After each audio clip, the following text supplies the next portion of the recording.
처음에는 몇 분 안 계시니까 어색해서 이상하더니 이제 또 다들 앉아 계시니까 이상해서 이제 또 떨려서 얘기가 잘 안 나오려고 그러네요.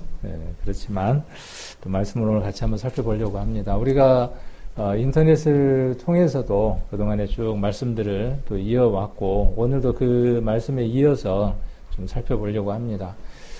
우리는 복 있는 사람들이죠. 복이 없는 사람들이 아니라 복이 있는 사람들입니다. 그 복이 세상 사람들이 말하는 복과는 다른 것들이죠. 그래서 그 내용들이 지금 하나씩 이렇게 좀 살펴보는 시간을 갖고 있고, 오늘은 마태복음 5장 11절로 12절에 나와 있는 말씀을 중심으로 해서 말씀을 좀 나눠보려고 합니다.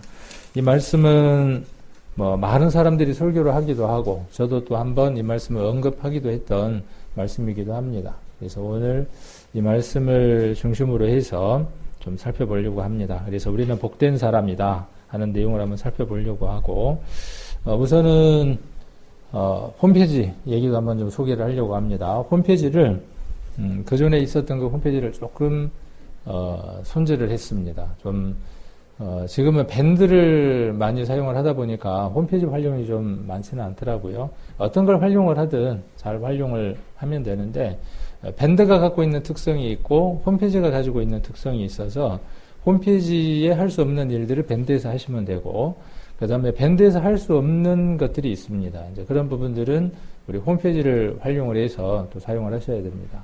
우리 어르신들은 밴드가 뭐다냐, 상처 났을 때 바르는 데일 밴드다냐, 홈페이지가 도대체 뭐다냐, 이제 이렇게 얘기를 하실 수 있는데, 또 이렇게 관심들을 갖고 계시다가 우리 자녀분들, 젊은 분, 우리 그 자녀들에게 우리 교회 홈페이지 있다, 이렇게 또 이야기를 해서 알려주시는 것도 괜찮은 것 같습니다. 그 네이버나 다음에나 이런 데에서 광명생명교회라고 입력을 하면 우리 홈페이지는 찾으실 수 있습니다. 그래서 그렇게 알려줘도 되고, 주소가 우리 교회 앞글자를 따서 KY, 그 다음에 그 새생명교회, 옛날에 생명교회라고 해서 KY nlc.net 또 org, 이렇게 이제 그 두 개의 주소를 갖고 있습니다. 어느 걸 사용을 하셔도 상관이 없고, 그래서 이렇게 조금 개편을 해봤고요. 목적이 어디에 있냐면은 성경을 읽으실 때 우리 성도님들이 성경 전체에 대한 그 그림을 가지고 성경을 보지 않으면 성경 이해가 참으로 어렵습니다. 그래서 그런 부분들을 우리 홈페이지에서 조금 더 활용을 해볼 수 있도록 그렇게 홈페이지를 한번 구성을 했습니다. 그래서 메뉴들은 지금 현재 이렇게 이제 메뉴들이 되어 있고요. 그래서 교회 소개, 말씀과 찬양, 그 다음에 양육과 훈련, 성경은 사실, 그 다음에 나눔과 교제, 이런 식으로 되어 있고요. 좀 중요한 부분을 어디에다가 좀 맞춰서 뒀냐 하면요. 여기 이 양육과 훈련이라고 하는 쪽에다가 자료들을 많이 넣어놨습니다. 그래서 앞으로도 여기는 자료들을 많이 올려드리려고 합니다. 그래서 성경에 나와 있는 인물들을 중심으로 해서 성경을 한번 상고해 볼 수 있고, 그래서 예를 들면 야곱은 어떤 특성을 가진 사람인지, 그리고 그 야곱의 특성이 나와 어떤 닮은 점이 있고 또 어떤 차이점들이 있는지, 그리고 어떤 것을 하나님이 기뻐하셨는지, 이런 부분들을 이제 글을 읽으면서 우리 성도님들이 좀 참고를 해볼 수도 있고요. 만일에 또 마태복음 오늘 우리가 공부를 할 건데, 마태복음도 조금 이따가 말씀을 드리겠지만, 마태복음도 그냥 쓰여진 게 아니라 하나님이 그 마태라고 하는 사람에게 이 말씀을 기록하게 하셨을 때 짧은 장 안에 많은 내용들을 기록하셔야 되기 때문에 아주 촘촘하고 조직적이고 체계적으로 말씀을 기록을 했습니다. 그래서 그 말씀들 우리가 먼저 어떤 구성을 갖고 있는가를 이해를 해야 성경 이해가 쉽습니다. 그래서 이 유용한 영상이라는 이 양육과 훈련 안에 성경 공부라고 하는 이 방 안에 가면 많은 자료들 앞으로 넣어 놓을 겁니다. 그래서 거기서 참고를 하시면 되고, 유용한 영상이라고 하는 것 안에는 유튜브라든지 이런 데에서 제공될 수 없는 자료들이 있어요. 근데 우리 신앙이라든지 우리가 성경을 보는데 도움이 되는 자료들이 있습니다. 근데 이거를 유튜브라든지 여러 그 인터넷에 올려서 안 되는 저작권이 있는 그 영상들이 있습니다. 그래서 그런 영상들은 그 회원 가입을 하시면, 우리 성도님들이 회원 가입을 하게 되면 바로 정회원이 되게끔 설정을 해놨습니다. 그래서 그 안에 들어가서 영상들을 볼 수 있도록 그렇게 해두었습니다. 그래서 다른 뭐 드라마 보는 것도 좋고 하지만 들어가셔서 내용들 한번 보시면 또 좋은 그 참고가 되지 싶습니다. 그리고 위에서부터 쭉 아래로 내려오는 화면을 캡처를 한 건데 그 안에 인터넷 생방송으로 바로 볼 수 있도록 하는 메뉴도 있고요. 교회 밴드에 들어갈 수 있는 메뉴도 있고 밴드로 바로 들어갈 수 있고 생방송 들어갈 수 있고 전도집회 동영상 볼 수 있고 그리고 그동안에 올려져 있는 설교들도 수요 설교, 주일 설교, 설교자별로 다 분류를 해놨습니다. 그래서 우리 성도님들이 쭉 설교들을 들으실 수 있도록 그렇게 해뒀고요. 그 다음에 가스펠 찬송들 중에 우리가 부르는 찬송가들 중에 좀 좋은 또 은혜가 될 수 있는 것들이 있으면 올려두었습니다. 그래서 혹 같이 듣고 싶은 것들이 있으면 우리 성도님들이 그곳에 올리시기를 원하면 제가 올려드릴 수 있고요. 그 다음 우리 전도 집회할 때 하는 그 스타일대로 그냥 글을 올려두었습니다. 그래서 거기에서 참고를 하셔도 되고요. 그리고 여기 밑에 있는 것들은 그 주에 했던 주일 설교라든지 수요 설교가 여기에 올라가고 전도 집회 내용이 여기에 올려져 있고 그렇습니다. 그리고 아까 그 성경 공부라고 하는 방에 있는 내용들이 여기에 새롭게 이렇게 올라오도록 되어 있습니다. 그래서 성경 인물에 관한 거, 그 다음에 성경 장별 요약에 관한 거, 특히 이 대선지서를 읽을 때, 뭐, 이사야라든지, 에레미야라든지, 이런 성경을 읽을 때, 이 성경이 어디에 위치하는지, 또 어떤 내용 때문에 이 이사야서가 기록이 됐는지, 그 다음에 각 장별로, 예를 들어서 이사야 66장이 뭔 내용을 이야기를 하고 있는지, 이런 내용들을 요약들을 해 두었습니다. 그리고 그 66장의 내용이 뭔지를 간략하게 정리를 해 두었어요. 그러니까 읽을 때 이사야 66장을 읽을 때에는 이 화면을 띄워놓고 스마트폰에서도 쓸 수 있도록 최소가 되어 있으니까 스마트폰에다가 장별 읽기로 들어가서 이사야서 66장을 찾아놓고 그 다음에 요약된 걸 본 다음에 66장을 읽으면 무엇이 주제인지를 알 수 있습니다. 그냥 읽는 것보다는. 우리가 성경을 그냥 이 습관적으로 이렇게 읽다 보니까 무엇이 없냐 하면 주제가 뭔지 어떤 내용인지를 모릅니다. 그러니까 뭐가 안 되냐 하면 적용이 안 되는 거고 적용이 안 되다 보니까 뭐가 안 되느냐 하면 지난주 우리가 상고했던 것처럼 시편 1편에 있는 말씀들이 우리에게 이루어지지를 않습니다. 복 있는 사람은 하고 쭉 나오다가 2절에 복 있는 사람은 어떤 사람이냐 하면 여호와의 율법을 즐거워하여 그 율법을 주야로 묵상하는 자라 그랬는데 이게 안 되는 거예요. 그 다음 단계가. 그래서 읽었다는 것 자체만으로 끝나버리는 것이죠.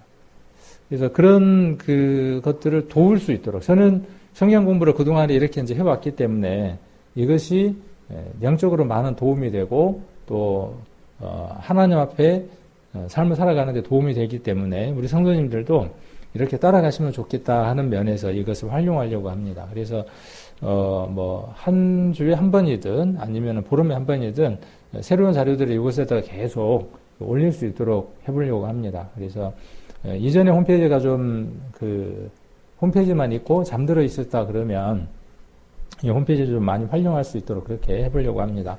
그 다음에 이 성경과 과학이라고 하는 쪽 안에는 성경과 과학은 뗄 수 없는 관계를 갖고 있죠. 그래서 그 안에 성경 안에 있는 새로운 과학에 대한 내용들을 그곳에다 올려드리도록 하겠습니다. 그래서 한 번씩 이렇게 보시면서 성경이 얼마나 과학적이고 또 합리적인가 하는 것들도 확인해 볼 수 있을 겁니다. 그리고 여기는 가스펠 영상 새로운 것들이 여기에 2개씩 이렇게 이제 넘어가면서 나오게 되고요.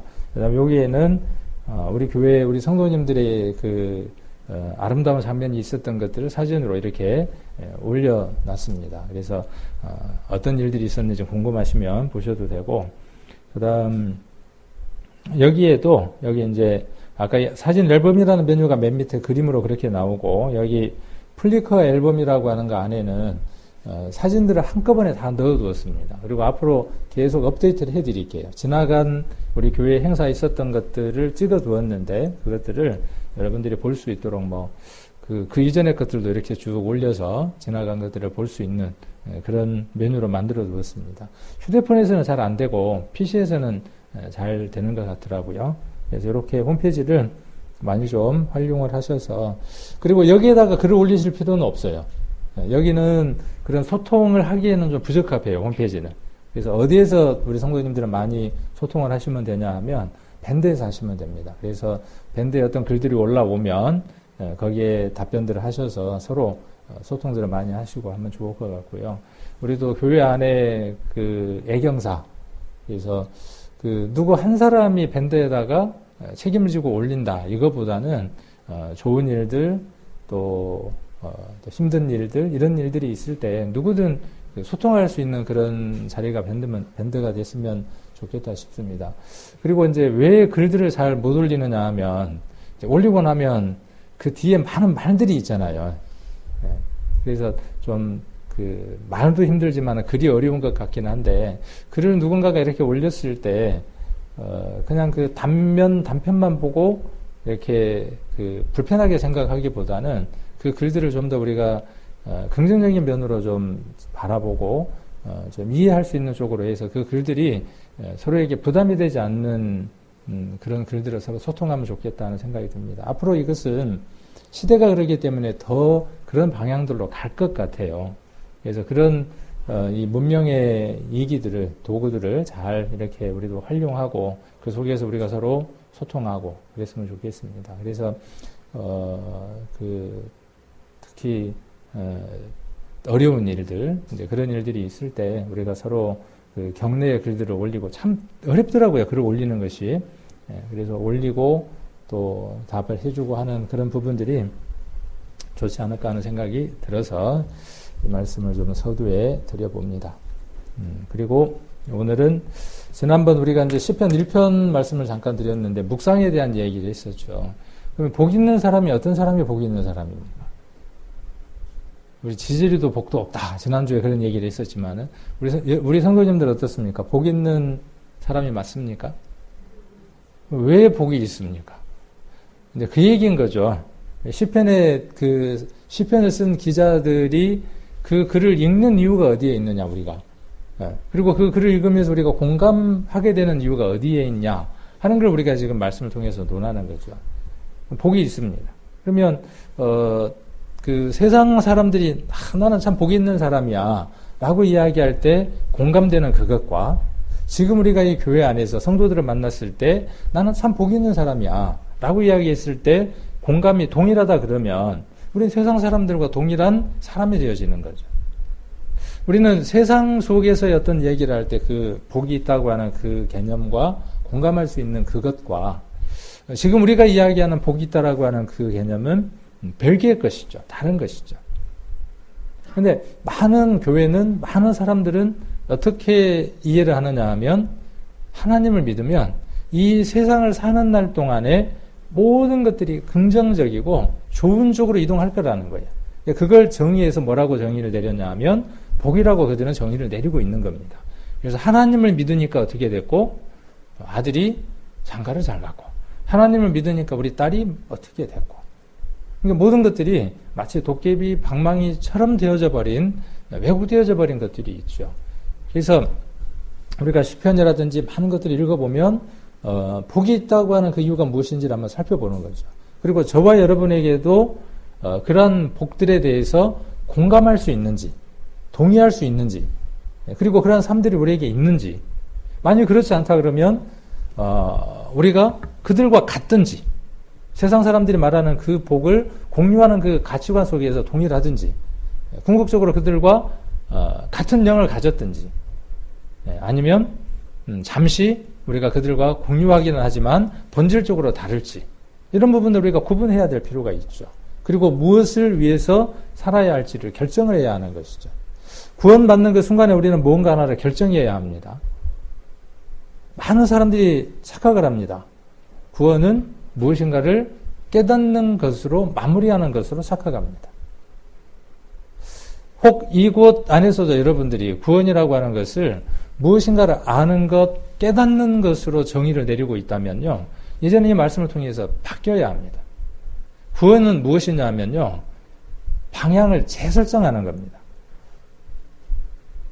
어떠한 사실을 아는 걸 기인해서 그것으로 말미암아 내가 방향성을 재설정했다. 그래서 지금 내가 그 안에서 살아가고 있다가 내가 구원을 얻었다, 하나님 안에서 살아간다라고 말하는 것입니다. 구원을 안다. 그것과 내가 그것 안에서 살아간다 하는 것은 다른 의미일 수 있습니다. 잘 구분을 하셔야 합니다. 왜 제가 이런 얘기를 끊임없이 계속 하느냐 하면 구원을 알았다는 변함이 없습니다. 어떤 것도 바꿔놓지를 않습니다. 그러나 그 구원을 내가 선택을 했고 그 구원의 방향으로 내가 결정을 했다면 그 사람은 다른 삶을 살아가기 때문에 그렇습니다. 조금 더딜지는 모르지만 그리고 다른 사람 보기에는 뭔가 변화된 게 없는 것 같지만 그 삶을 살아야 그렇게 결정되어져야 시간이 지났을 때 열매가 맺히는 겁니다. 그래서 구원은 정하는 겁니다. 여러분들이 깨닫는 것이기도 하지만 그 주신 것에 내가 모든 것을 투자하고 모든 방향을 내가 그 방향으로 살아가겠습니다라고 결정하고 선언하는 겁니다. 그 선언이 없었던 사람들은 다시 한 번 더 생각을 해봐야 합니다. 그러면 어떻게 살아가냐 그런 사람들은 다르게 살아가는 겁니다. 아까 이야기했던 것처럼.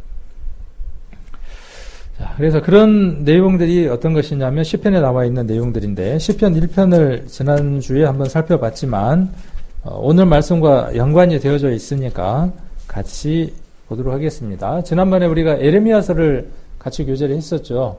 그리고 시편 1편도 말씀을 같이 연관해서 나누었습니다. 시편 1편을 보시면 복 있는 사람은 악인의 꾀를 쫓지 아니하며 죄인의 길에 서지 아니하며 오만한 자의 자리에 앉지 아니하고 너무나 많이 암송하고 외웠던 것들이죠.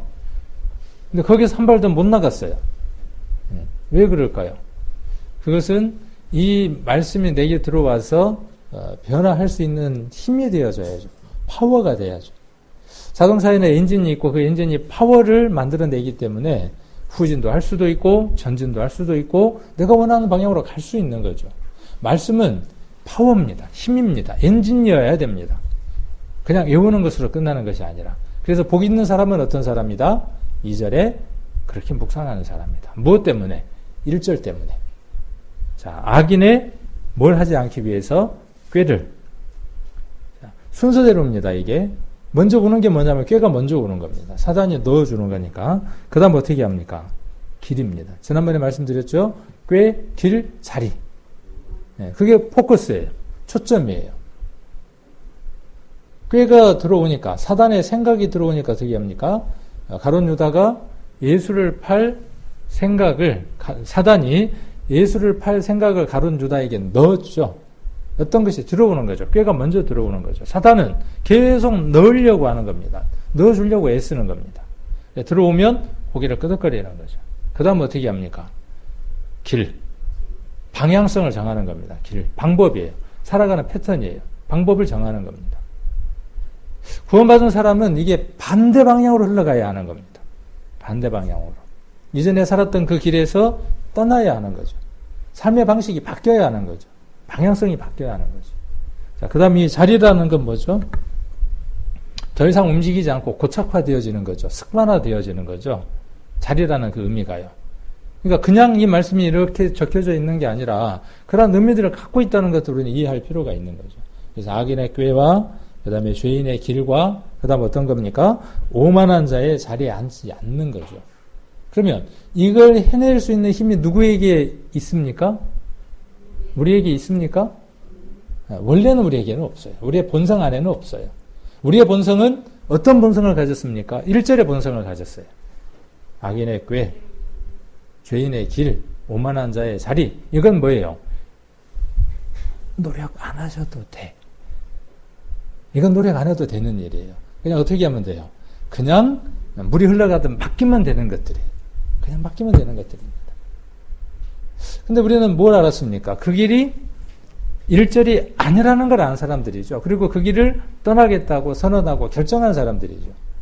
구원은 우리에게 그 방향으로 가겠다고 하는 걸 선언하는 길이거든요. 사람이 마음으로 믿어 의에 이르고 입으로 시인하여 구원에 이른다 그랬죠. 마음으로 믿어 의에 이르고 입으로 시인해서 구원에 이른다 그랬어요. 그러니까 우리는 그 내용, 믿었던 그 내용들을 내가 믿습니다. 나는 그 방향대로 살아가겠습니다라가 간증이거든요. 이전에는 내가 마귀의 뜻대로 살았습니다. 그런데 이제 주님 뜻대로 살겠습니다. 그게 간증의 초점이잖아요. 근데 그 이후의 삶은 어때요? 그렇지 않다면 문제가 되는 것이죠. 그래서 이것으로부터 떠나게 하는 게 힘이 어디에 있냐면 2절에 있다는 거예요. 2절에. 오직 여호와의 율법을 즐거워하여 그 율법을 주야로 묵상하는 자라 그랬어요. 그래서 자주 계속 말씀드리지만 율법 그러면은 부정한 거예요? 불편한 거예요, 율법은요? 아니에요. 율법은 그 자체로서 용도가 선한 것이에요. 그래서 이런 말씀들을 보면서 우리가 율법은 불편한 거야, 율법은 지키지 않아도 돼 라고 이렇게 율법에 대해서 불편한 생각을 가지면 이 말씀은 내게 즐거울 수가 없는 겁니다. 여호와 율법을 즐거워한다 그랬는데 율법은 내게서 좀 부정적인 의미가 요만큼이라도 있으면 즐거워지질 않는 거죠. 자, 그 다음 그 율법을 주야로 묵상하는 거죠. 자, 이것이 3절의 결과를 가지고 오는 거죠. 3절의 결과를 가지고 오는 겁니다. 이것이 어떤 사람이냐 하면 복 있는 사람이에요. 저와 여러분은 복 있는 사람이죠. 이번에 2달하고 한 보름 정도의 시간을 지내보니까 어때요? 말씀 없이는 우리가 살 수 없다는 것을 알게 되고 찬양 없이는 살 수 없다는 것을 알게 되고 성도들하고의 이 모임이 없이는 우리가 정말 견딜 수 없는 것 같은 그런 마음들로 살아갈 수밖에 없는 사람이라는 것을 우리가 알게 되잖아요. 만일 우리에게 모임이 없다면 어떨 것 같아요? 우리로 하여금 찬양할 수 없게 한다면 정말 미쳐버릴 것 같고 어떻게 할 수 없는 그런 마음들이죠.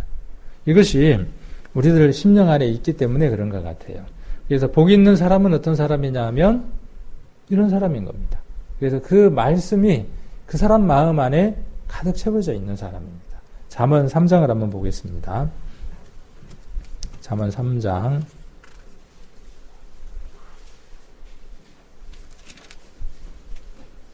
1절입니다. 잠언 3장 1절 내 아들아 나의 법을 잊어버리지 말고 내 마음으로 나의 명령을 지키라. 여기에 이 명령이라고 하는 것과 법이라고 하는 것을 명령, 법 이것을요 어떤 말로 치환할 수 있냐 하면 바꿀 수 있냐 하면 말씀으로 바꿀 수 있습니다. 동의하시죠? 지난번에 우리가 시편 119편을 통해서 이런 부분에 대한 것들을 우리가 살펴보았기 때문에 시편 119편을 보면 말씀, 규례, 율례, 율법, 법도 다 구분하지 않고 사용했죠. 그래서 우리는 여기에서 이 법이라고 하는 것을 말씀으로 우리가 바꿔도 되고 율법이라고 바꿔도 됩니다. 구약에서에서 하나님의 말씀들을 통칭할 때 그냥 율법, 말씀 이렇게 통칭을 했죠. 신약에 와서는 우리가 주로 어떻습니까? 율법이라고 하는 용어보다는 말씀이라고 하는 것으로 우리가 익히 쓰다 보니까 구약을 돌아왔을 때 법이나 또 명령을 들을 때 좀 불편한 거죠. 이것은 율법 그러면 어떻게 돼요? 뭔가 강제적이고 뭔가 지켜야 하는 것이고 하나님이 아름답게 생각하지 않는 것으로 우리가 이해를 하기 쉬운데 그렇지 않다는 것이죠. 그래서 이 말씀이라고 한번 바꿔보는 겁니다. 나의 말씀을 내 아들아 나의 말을 잊어버리지 말고 내 마음으로 나의 말을 지키라 하는 것이죠. 마치 아버지가 어머니가 아들이나 딸에게 뭐 하는 것과 같아요. 너 이거는 해야 돼. 이거는 하지 말아야 돼. 하는 것과 같은 것이죠. 그것을 구분해서 정의를 내려놓은 것들이 613가지의 율법이고 그걸 함축해 놓은 것이 십계명이라고 하는 것이죠. 그리고 하나님의 말씀은 어때요? 그것들을 포괄하는 그걸 포함하는 더 전체 많은 하지 말라 하라고 하는 것들의 말씀들로 이루어져 있는 거죠. 그걸 나는 안 지켜도 된다. 구원받았으니까 나는 나와 무관하다. 이렇게 말하는 것은요. 완전히 왜곡되어진 것이죠. 성경 신약과 구약에 나와 있는 나를 향한 그 말씀들이 내 삶 안에 이루어지기를 원하고 지켜지기를 원하고 하라는 말씀은 준행하고 하지 말라고 하는 말씀은 내가 하지 않을 각오가 돼야 그 사람이 어떤 사람이냐 하면 하나님의 사람인 것이죠. 여기 지금 그렇게 하겠다라고 이야기를 하고 있는 거죠. 그렇게 하라고 말하고 있고 2절에 그리하면 그것이 이건 어떤 겁니까? 그 말씀을 심령 안에 담고 그것을 지키고 행하려고 하는 것이죠. 그것이 너로 장수하여 많은 해를 누리게 하여 평강을 더하게 하리라. 참 중요한 것 같아요, 이 평강. 그리고 3절에 인자와 진리로 내게서 떠나지 않게 하고, 인자와 진리입니다. 이것도 우리가 잘 아는 것처럼 예수님이 길이요 진리요 생명이라고 말씀하셨기 때문에 예수 그리스도고 말씀인 것을 알 수 있죠. 그래서 내게서 떠나지 않게 하고 그것을 내 목에 매며 내 마음판에 새기라. 4절 그리하면 내가 하나님과 사람 앞에서 은총과 귀중히 여김을 받으리라. 우리가 예수님을 믿기 때문에 핍박과 고난과 조롱을 당하기도 합니다. 네, 맞습니다. 우리가 정말 하나님 뜻 안에서 완벽하게 살아간다고 해도 그 비난은 옵니다. 안 올 수는 없습니다. 네, 그런데 대체로 우리가 하나님 뜻 안에 살아가면 세상 사람들이 어떻게 정해주느냐 하면 저 사람은 하나님의 사람이다라고 정의를 내려준다고요. 그러함에도 불구하고. 근데 대부분의 삶이 어떻기 때문에요? 말씀에 준하는 삶들 우리가 살아가지 않기 때문에 우리의 말이나 행동에서 세상 사람들에게 본된 삶을 살아가지 못하기 때문에 세상 사람들이 뭐라고 손가락질하느냐 하면 예수 믿는다는 것들은 그러면서 지난번에 신천지가 도매금으로 하나님 믿는 사람들을 팔아 넘겼잖아요. 그래서 우리가 이렇게 예배를 드릴 수 없는 그런 불편함이 또 생기기도 했죠. 오늘 우리가 막 열 체크도 하고 손소독도 하고 마스크도 쓰는 이유가 무엇 때문이에요? 그렇게 하나님의 이름을 빙자한 사람들 때문에, 빙자한 사람들의 삶들 때문에 그런 것이죠. 그러면 그 안에서 우리가 자유로우냐? 그렇지 않다는 거죠. 우리도 우리들 가정에서나 우리들 주변에 있는 사람들에게 우리의 말이나 행동이 말씀과 일치되지 않았을 때 그들은 비난할 수밖에 없죠. 그래서 그 비난은 아니죠. 여기 4절에 보면 내 하나님과 사람 앞에서 은총과 귀중히 여김을 받습니다. 어떻게 살아가는 사람은요? 아까 3절을 대로 살아가는 사람은 귀한 사람으로 인정받습니다. 그건 당연한 것입니다. 그러함에도 불구하고 예를 들어서 우리가 핍박을 받는다면 오늘 말씀의 주제가 맞는 겁니다. 마태복음 5장 11절과 12절에 나와 있는 그 사람은 정말 복이 있는 사람입니다. 자, 그리고 5절에 너는 마음을 다하여 여호와를 의뢰하고 내 명철을 의지하지 말라. 너는 범사의 그를 인정하라. 그리하면 내 길을 지도하시리라. 스스로 지혜롭게 여기지 말지어다. 여호와를 경외하며 악을 떠날지어다. 이것이 내 몸에 양약이 되어 내 골수로 윤택하게 하리라. 우리의 그 마음만 평강을 주고 행복하게 하는 것이 아니라 그 마음이 우리의 건강까지도 챙겨준다는 거죠. 그러니까 또 혹자는 이렇게 이야기하더라고요. 야, 역시 건강하려면 뭘 해야 돼? 말씀을 많이 보고 말씀을 잘 지켜야 돼. 자, 목적이 맞아요, 틀려요? 건강하려면이 아니죠. 그 건강은 부산물이에요. 우리는 건강할 수도 있고 건강하지 않을 수도 있어요. 그건 누구의 것이에요? 내게 건강을 주시는 것도 하나님이고 내게 불편을 주셔서 나를 아프게 하시는 분은 하나님이에요. 그 아픔이 내게 은혜가 되고 내게 복이 될 일이기 때문에 하나님이 허락해 주시는 거예요. 그런데 우리는 어떻습니까? 우리는 그것이 싫고 우리는 그것이 안타까워요. 그렇죠? 우리들 성도들 가운데에 지금 우리 밴드에도 올려져 있었지만은 우리가 원치 않는 그런 일들이 진행되는 성도들이 있죠. 그래서 기도하죠. 마음 아프고. 그러나 그것이 우리가 보기에는 아픔이지만 그것이 어떤 것 안에서요. 하나님 안에서 기쁨이 될 수 있고 하나님 안에서 은혜가 될 수 있어야 맞다는 것이죠. 어느 것이든.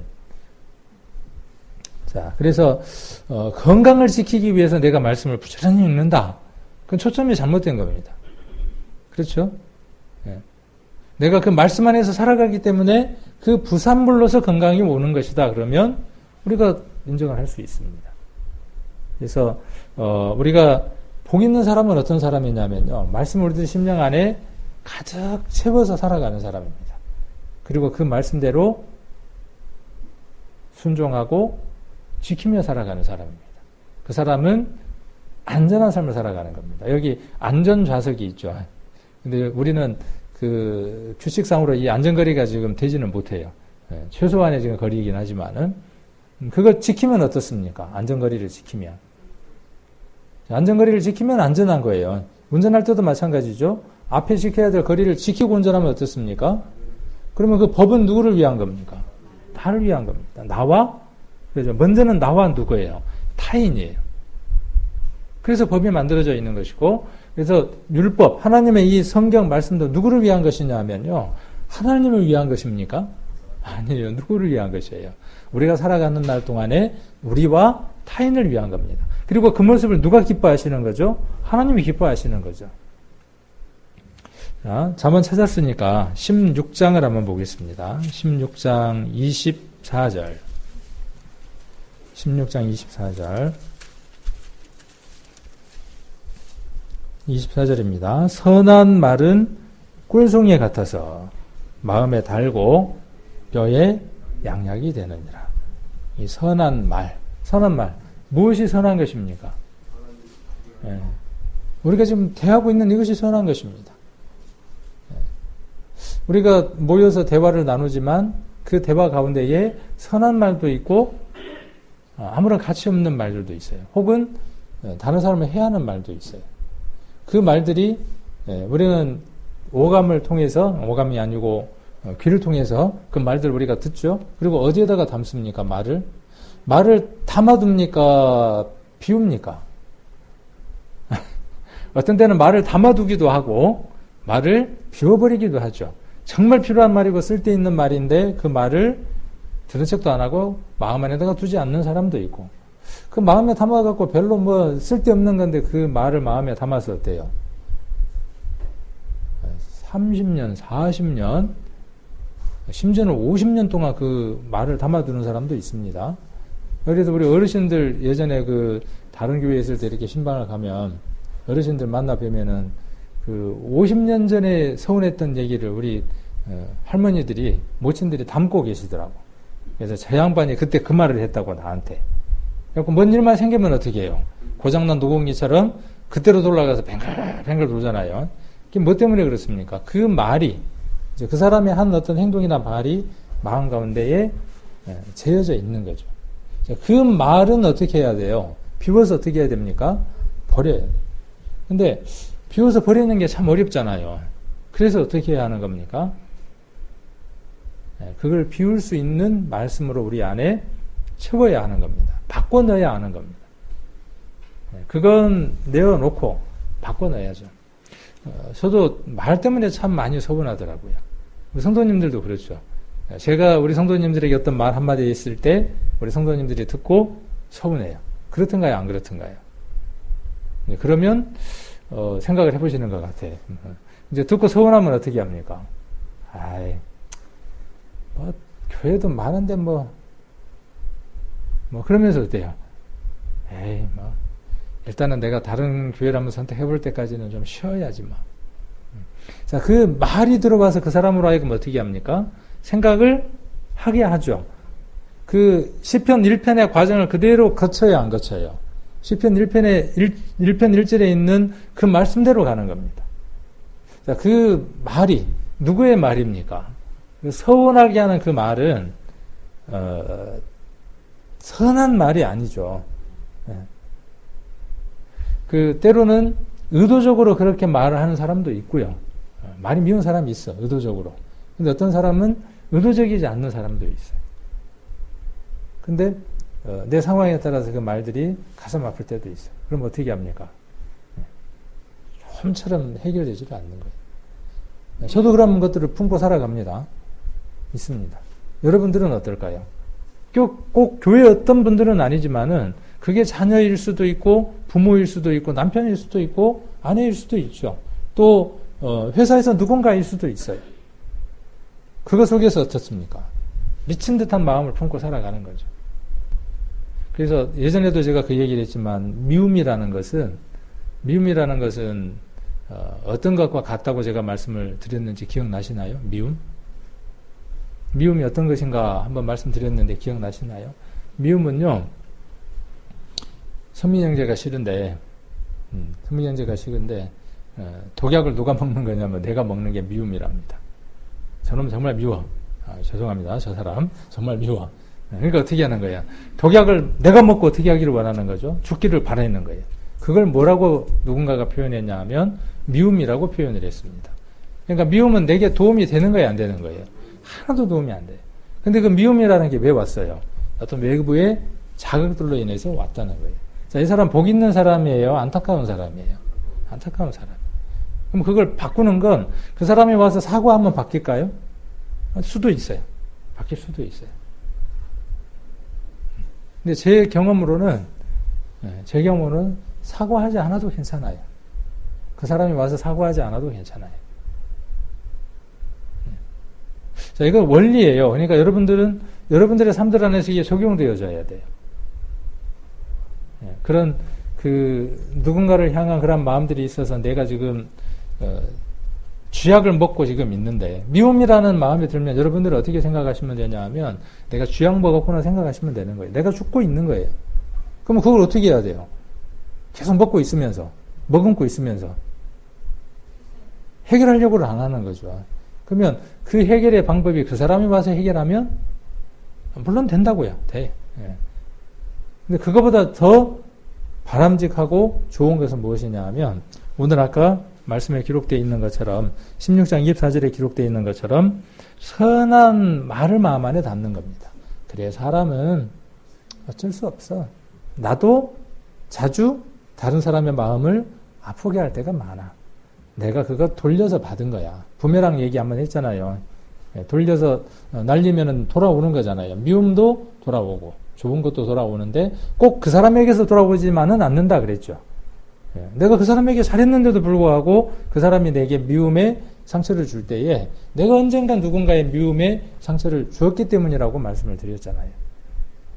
그럴 때 나도 누군가를 힘들게 하는데 내가 지금 돌려받는 거야. 내가 이 아프고 힘든 마음을 말씀을 의지해서 해결해야지. 목사님이 어떻게 그럴 수 있어?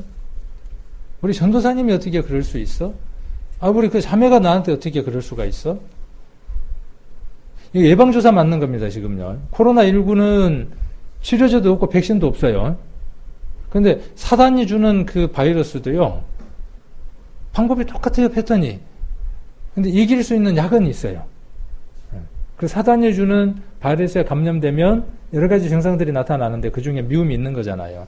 근데 그걸 해결할 수 있는 치료제와 백신은 어디에 있냐 하면 말씀이라는 것이죠. 자, 그렇게 하면 마음이 어떻게 돼요? 달아요. 마음이 달아. 그리고 어떻게 됩니까? 해결이 돼. 미움은 내 뼈를 쇠하게 하는 겁니다. 자, 그리고 18장 14절도 한번 보시면 18장 14절. 자, 사람의 심령은 그 병을 능히 이기려니와. 자, 여기 심령이라 그랬잖아요. 오늘 좀 이따가 이제 마태복음 우리가 공부를 할 텐데 거기에도 심령이 나옵니다. 심령이 가난한 자는 하고 나오는데 심령이라는 건 뭘까요? 마음? 마음? 마음이면 그냥 마음이라고 기록했을 거 아니에요. 이것은 영을 이야기하는 겁니다. 마음에 있는 영을 이야기를 하는 겁니다. 그래서 사람의 심령은 그 병을 능히 이기려니와 그랬어요. 이렇게 돼 있으니까 또 아픈 분들은 이 말씀을 어떻게 합니까? 굳게 붙드는 거죠. 하나님 말씀하시기를 내 은혜가 내게 족하다 그렇게 말씀하시죠. 바울이 기도했을 때 그 병 그대로 갖고 살아라 그 말이잖아요. 근데 우리는 어떻게 합니까? 내가 말씀을 붙들었으니까 하나님 의지하니까 낫게 해주실 것이라고 붙드는 거죠. 여기에서 어떤 문제들이 있는 거예요. 자, 그래서 모든 경우에 다 해당하지는 않는 거예요. 그러나 그 병을 능히 이기게 하는 겁니다. 뭐가요? 사람의 심령은 그 병을 능히 이기게 하는 거예요. 뭐가요? 마음 안에 있는 영이 그걸 이기게 하는 겁니다.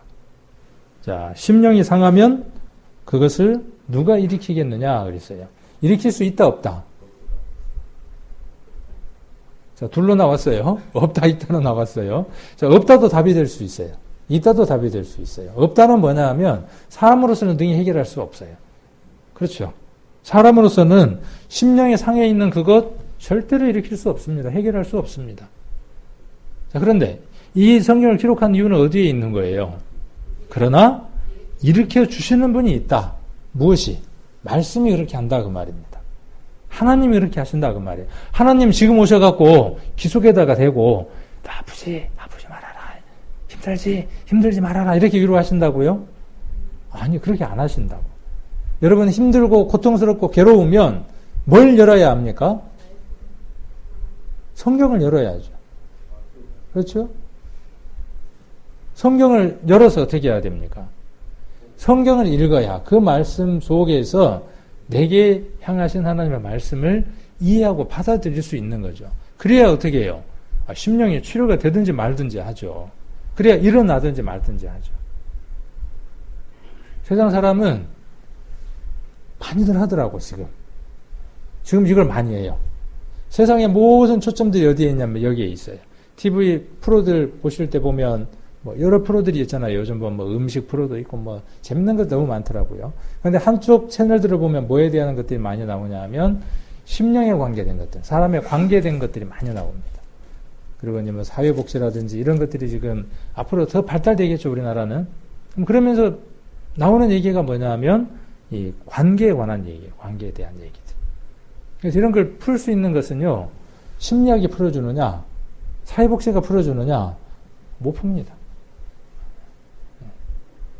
거기에 조금씩 들어있기도 해요. 어디에서 가져와서. 이 말씀드려서 차용돼서 가져오는 것들이에요. 우리는 그것들보다 더 위에 있는 것들을 가진 사람들이죠. 그래서 내가 그것들로 치료함을 얻고 힘을 얻어서 내게 병이 있으면 문제가 되나요, 안 되나요? 내게 지금 질병이 왔어요. 내게 지금 죽을 병이 왔어요. 자, 그래서 한 달 뒤에 내가 죽는다고 생각을 한번 해봅시다. 그게 하나님하고의 나하고 관계 속에서 문제가 되나요?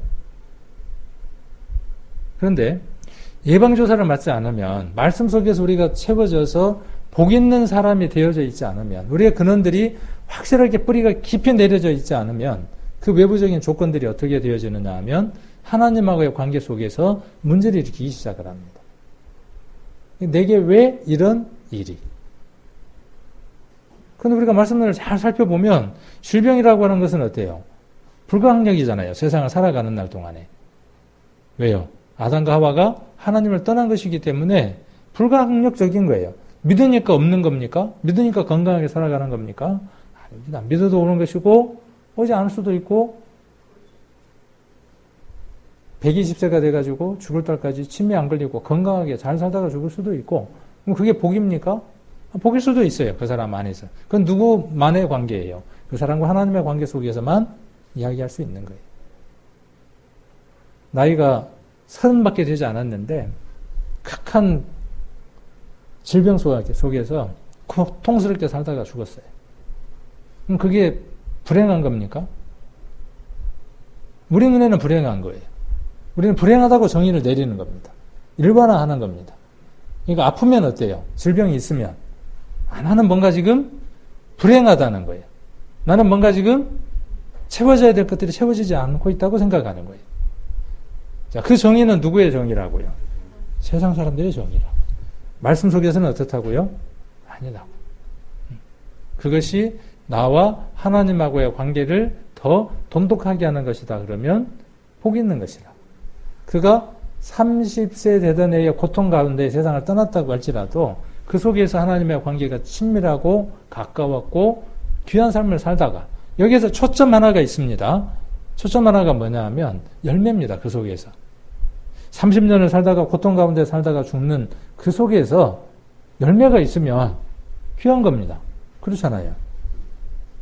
120세까지 살면서 치매도 안 걸리고 건강하게 문합 출입을 하다가 9988233 건강하게 살다가 잘 죽었어요. 근데 그 삶 안에 하나님도 없고 하나님은 거스르는 삶을 살았어요. 어떤 의미가 있습니까? 아무런 의미도 없는 겁니다.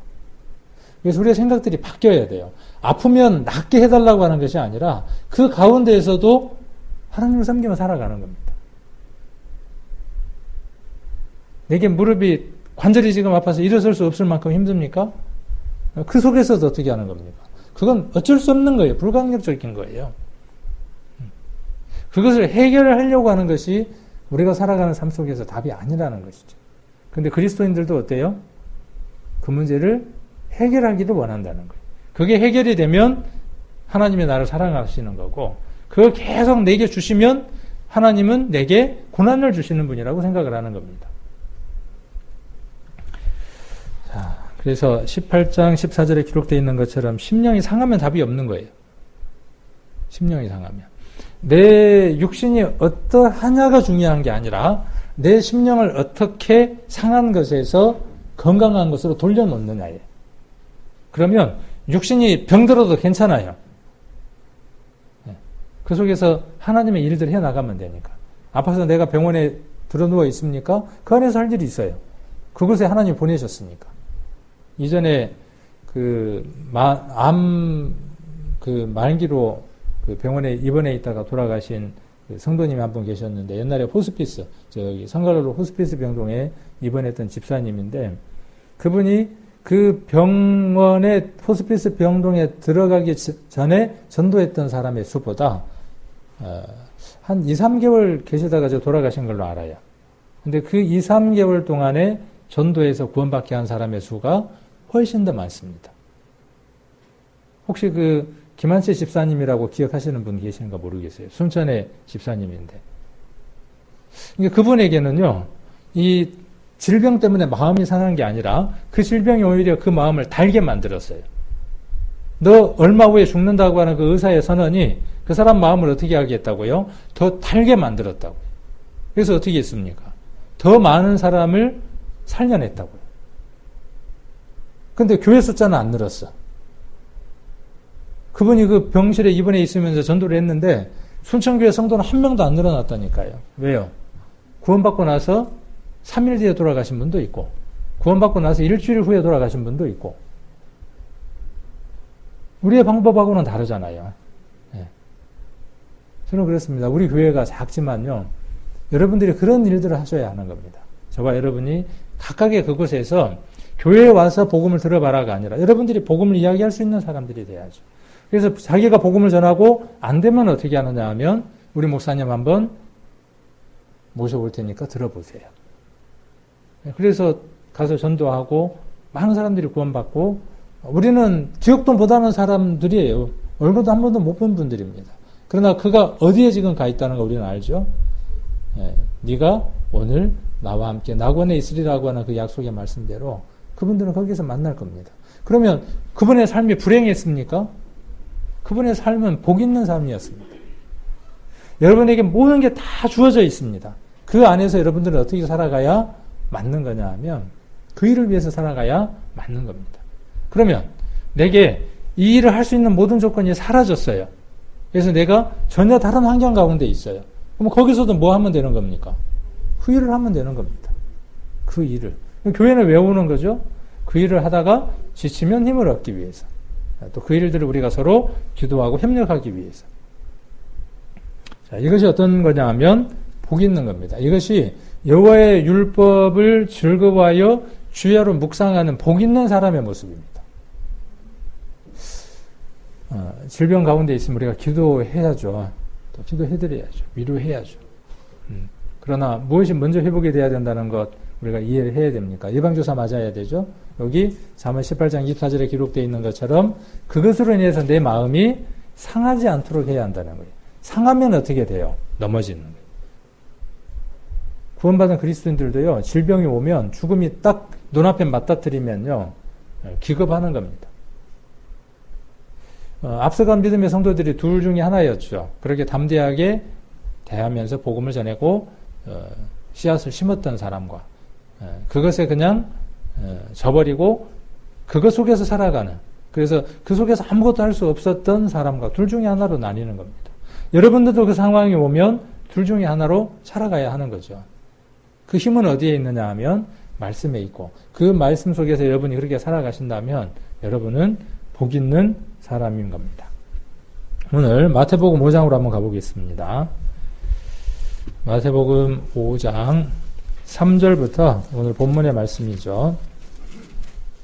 5장 3절부터 12절까지의 말씀입니다. 제가 한번 5장 3절부터 12절까지의 말씀을 제가 읽겠습니다.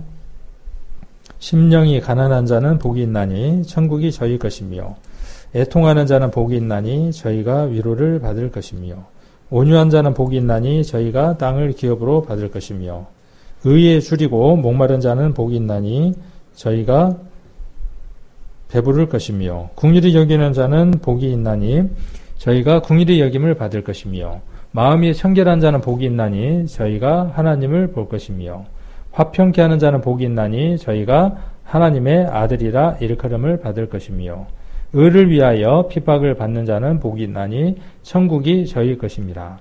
나를 인하여 너희를 욕하고 핍박하고 거짓으로 너희를 거스려 모든 악한 말을 할 때에는 너희에게 복이 있나니 기뻐하고 즐거워하라. 하늘에서 너희의 상이 큼이라. 너희 전에 있었던 선지자들을 이같이 핍박하였느니라. 그래서 11절과 12절의 말씀은 오늘 주제의 말씀으로 이렇게 정했죠.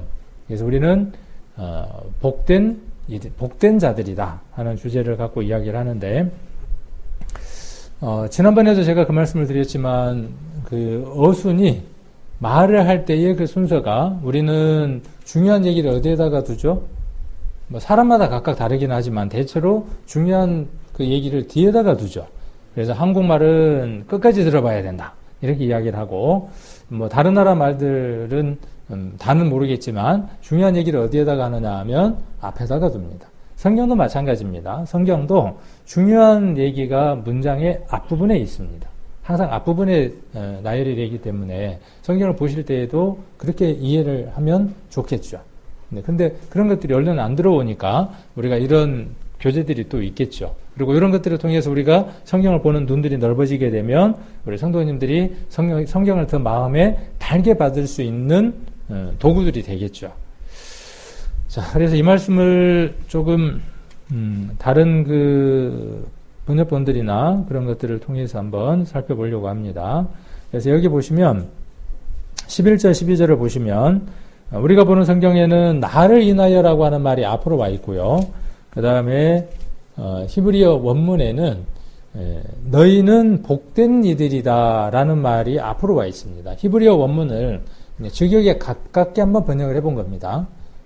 이제 그 옛날에는 뭐 우리가 히브리어 원문을 볼 수 없고 또 본다고 하더라도 이해가 어렵고 그랬지만 지금은 그 히브리어 원문을 다 풀어놓은 책들이 있으니까 객관적으로 우리가 가져다가 우리가 활용을 할 수 있죠. 그래서 보면 너희는 복된 이들이다 라는 말이 앞으로 와 있습니다. 자, 그래서 혹 그들이 나로 인하여 라는 말을 나 까닭에, 번역이 좀 이상하긴 하죠. 너희에게 반대하여 너희를 비난하며 박해하며 모든 악한 것을 말한다면 이럴 때 정말 복 있는 사람이다 그 말이죠. 그러니까 마태복음에 지금 나와 있는 이 복은 세상 사람들이 말하는 복하고는 전혀 다른 차원이라는 걸 알 수 있죠. 예수님이 말씀하신 이 복은 전혀 다른 내용의 이야기를 하고 있는 겁니다. 그러면 이 복은 누구에게 있냐는 거죠. 지금 여러분에게 예수님 때문에 내가 거룩하니 너희는 거룩하라고 하는 그 말씀 속에서 내가 정말 사람들에게 칭찬받을 만한, 누가 봐도 객관적으로 문제가 없는 삶들을 살아감에도 불구하고 사람들이 쟤는 예수 믿으니까 저래 라고 이야기를 해서 핍박을 받는다면, 내가 또 복음을 전하는 그 일들로 말미암아 핍박을 받는다면 그 사람이 어떤 사람이라고 지금 이야기하는 거죠? 복 있는 사람이라는 거죠. 그러면 이 말씀을 반대로 한번 이야기를 해봅시다. 우리에게 이게 없어. 우리를 향해서 내가 누군가를 만나거나 세상에서 어떤 공동체 속에서 일원으로 살아가는데 나를 두고 복음을 전하는 그 일들 때문에 비난하거나 박해하거나 하는 그러한 삶들이 없으면 이라고 한번 이야기를 해볼 수 있겠죠. 그냥 샤타마우스 입 닫고 사는 거예요. 예수님이 누군지에 대해서도 말하고 싶지도 않고 하나님 나라에 대해서도 말하고 싶지 않고 지옥이 있어! 그 그래서 너 지금 그렇게 살면 지옥 밑바닥으로 들어가! 그렇게 말해야 하잖아요. 누가? 바르게 사는 그 삶도 중요하지만 그렇게 바른 삶을 살아야 되는 이유가 무엇 때문에 살아야 하는 겁니까? 그래야 내가 그 말을 했을 때 힘 있는 말이 되기 때문에 그렇죠. 너 그렇게 살면 지옥 가? 밑바닥이야? 하나님 만나야 돼? 그랬더니 뭐라고 이야기하는 거죠? 내가 살아온 삶 때문에 그런 게 아니라 그 얘기 때문에 지옥이 있고 예수님 믿지 않으면 지옥 간다고 하는 그 말 때문에 여기 지금 11절 12절에 나와 있는 대로 비난을 해. 핍박을 해. 그 사람이 어떤 사람이라고요? 복된 이들이라고요. 복받는 사람이라고요. 신천지 하나님 교회 난립니다 지금요. 왜? 거기에 소속되어 있는 게 복이라고 생각을 하고 그렇게 전도하는 게 뭐라고 생각하니까요. 복이라고 생각하니까. 그러니까 못 모이게 하는데도 어떻게 해요? 악착같이 모이잖아요. 악착같이. 근데 관계 있어요 없어요? 하나님하고. 아무런 관계가 없어요. 누구하고 관계 있습니까? 사단하고 관계 있는 일들이잖아요. 근데 우리는 명확하잖아요. 그런데 끝나버렸다고 하는 그 생각 때문에 어떠냐 하면 입을 닫는 겁니다. 특히 어떤 건 입을 닫죠? 여기 11절에 나와 있는 이것은 받고 싶지 않는 거예요. 나는 다른 복은 다 받아도 이 복은 나는 안 받고 싶어. 이렇게 복된 사람이 되고 싶지는 않아. 비난받는 거, 핍박받는 거, 그건 싫어. 자, 그런데 12절에 너희는 기뻐하고 있으라는 거죠. 그리고 환호하고 있으라. 그런 것으로 인하여. 그런 것이라는 건 뭐냐 하면, 한 가지가 아니라 여러 가지죠. 그런 걸로 인하여 너희의 대가가, 값이 하늘 안에 많도다. 왜냐하면 이와 같이 그들은 너희 앞서 있는 대언자를 박해했기 때문이다. 그러니까 요 일은 지금만 있는 일이라는 거예요. 예수님 때부터 계속 있어 온 일이라는 거예요. 계속 있어 온 일이라는 거예요. 근데 그 사람들이 다 어떤 사람들이다? 복된 사람들이다. 그렇게 말하고 있는 거죠. 그리스도 안에서 그리스도를 전하는 것 때문에 핍박받고 고난받았던 그 모든 사람들의 삶이 복된 삶이다. 그렇게 예수님이 말씀하고 계시는 거죠. 지난번에도 잠깐 말씀을 드렸지만은 성경은 굉장히 조직적이고 체계적으로 계획적으로 쓰여져 있습니다. 그래서 성경을 읽을 때 서두에 잠깐 말씀드렸지만 그냥 읽어야 하는 게 아니라 먼저 뼈대나 그림을 먼저 보고 나서 읽어야 하는 거죠. 마태복음은 어떻게 구성이 되어 있다고 말씀을 드렸던가요? 마태복음의 요절. 다음에 우리 성도님들이 성경을 읽을 때 어떻게 하시냐 하면 에레미야의 가장 핵심이 되는 요절이 뭐냐 말할 수 있어야 돼요. 예를 들면 만일에 룻기를 읽었어요. 룻기를 읽었는데 그 룻기에서 핵심이 되는 성경 구절이 어떤 것이냐. 그래야 그게 읽은 거예요. 그렇게 읽으셔야 됩니다. 그러면 마태복음에서 핵심이 되는 성경 구절은 어디에 있어요? 여기다 써놨네요. 마태복음 28장 18절로 20절에 나와 있는 말씀이 마태복음의 가장 핵심이에요. 그것을 설명하기 위해서 앞에 있는 모든 내용들이 전개되어 있는 거죠. 그래서 지난번에 말씀드릴 때 마태복음은 5개의 중요한 내용으로 이루어져 있다 그랬죠. 기억나시나요? 첫 번째가 뭐냐 하면 산상수훈. 산상수훈이라는 말이 어떤 말이죠? 산 위에서 교훈을 주셨다. 주셨다 그 말이죠. 그러면 산에서 교훈을 주셨으니까 들에서 주신 적은 있을까요? 없을까요? 들에서 주신 적도 있어요. 그건 이제 여러분들이 한번 찾아보십시오. 산상수훈만 있는 게 아니고 평지에서 주셨다 그래서 평지수훈도 있어요. 그러니까 이렇듯 눈이 자꾸 넓혀져야 되는 거예요. 내가 알고 있는 거 하나에서만 끝나는 게 아니고 자꾸 이렇게 넓혀져 가야 되겠죠. 이제 여러분들이 한번 찾아보시고 그 산상수훈의 첫머리가 어디냐 하면 지금 우리가 보려고 하는 5장입니다. 자, 그 다음 제자도에 관한 걸 이야기를 하고 있고 천국 비유, 천국 교훈, 종말에 관한 것. 그리고 이 26장, 19장, 13장, 11장, 7장 이렇게 되어 있는 거 끝부분이에요. 그리고 그 앞에 예를 들어서 7장 같은 경우는 5장부터 7장까지 한 그 얘기가 시작이 되는 거죠. 산상수훈에 관한 얘기가 시작이 되는데 그 앞부분의 장들 3장과 4장에 대한 내용들이 무엇을 전개하기 위한 거냐 하면 5장의 얘기를 하기 위해서 3장, 4장의 얘기가 나와 있는 겁니다. 그러면 11장이면 그 사이에 있는 9장과 10장은 어떻게 했어요? 11장에 대한 얘기를 하기 위해서 그 앞에 내용들이 삽입되어 있는 거죠. 복잡한가요? 그냥 대충 읽으면 되지? 맞아요. 많이 그냥 읽어도 됩니다. 읽다 보면 이렇게 또 이해가 돼요. 많이 읽으면은. 그래서 먼저 이런 걸 읽고 이해를 하면은 좀 더 이해가 쉬울 수 있겠죠. 그래서 이런 것들도 필요합니다. 자, 그 다음 아까 우리가 마태복음을 읽었잖아요. 마태복음을 읽었는데 마태복음에 복이 몇 가지 복이 나오던가요?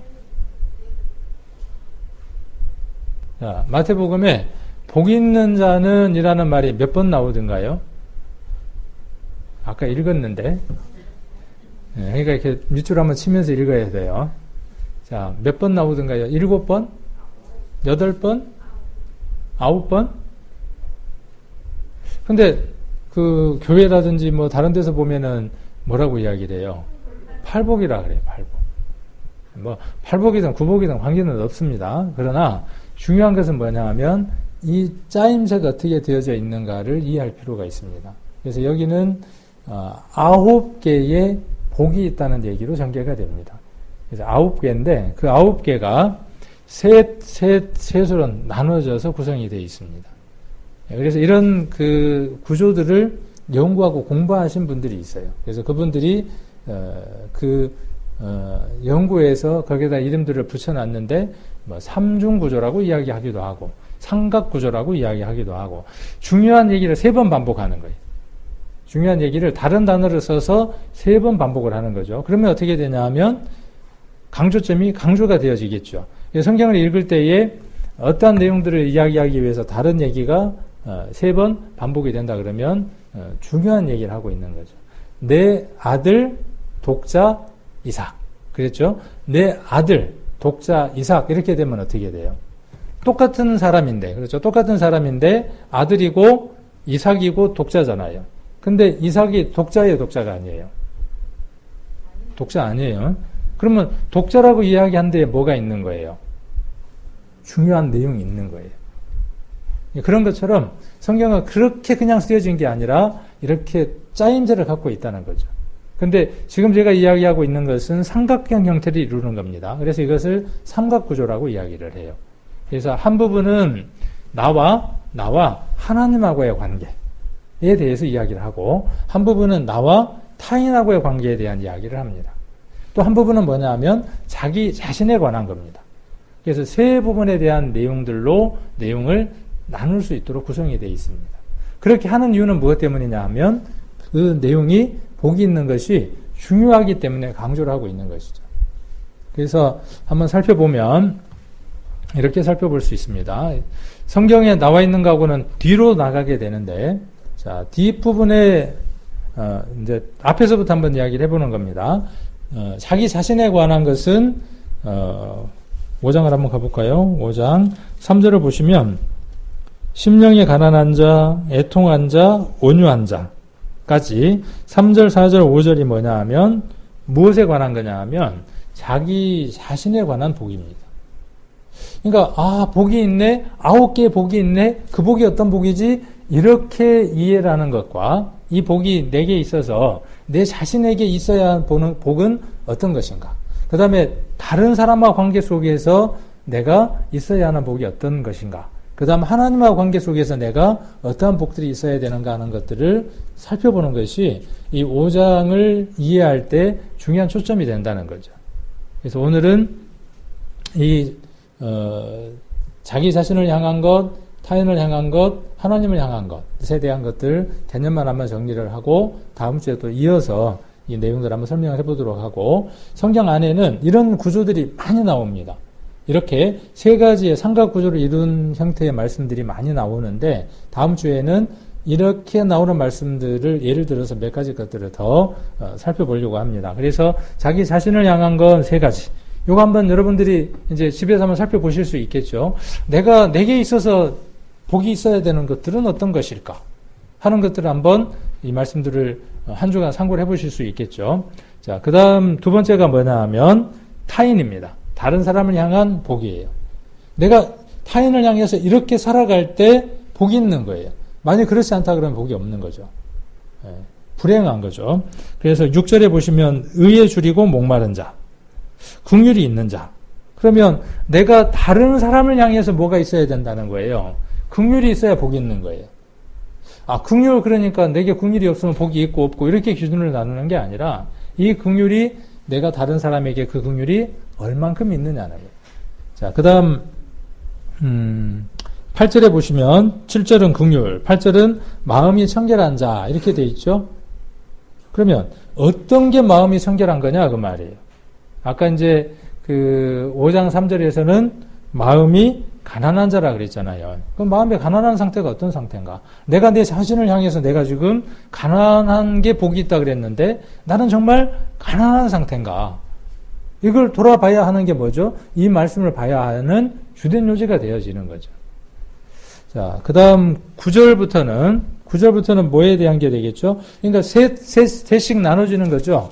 3절부터 시작해서 몇 절까지가 3절부터 5절까지가 그렇죠. 한 부분이 되어지고 6절부터 시작해서 8절까지가 세 가지가 되어지고 그 다음 9절부터 시작해서 화평케 하는 자가 나오고 10절에 의를 위하여 핍박받는 자가 나오고 그렇죠.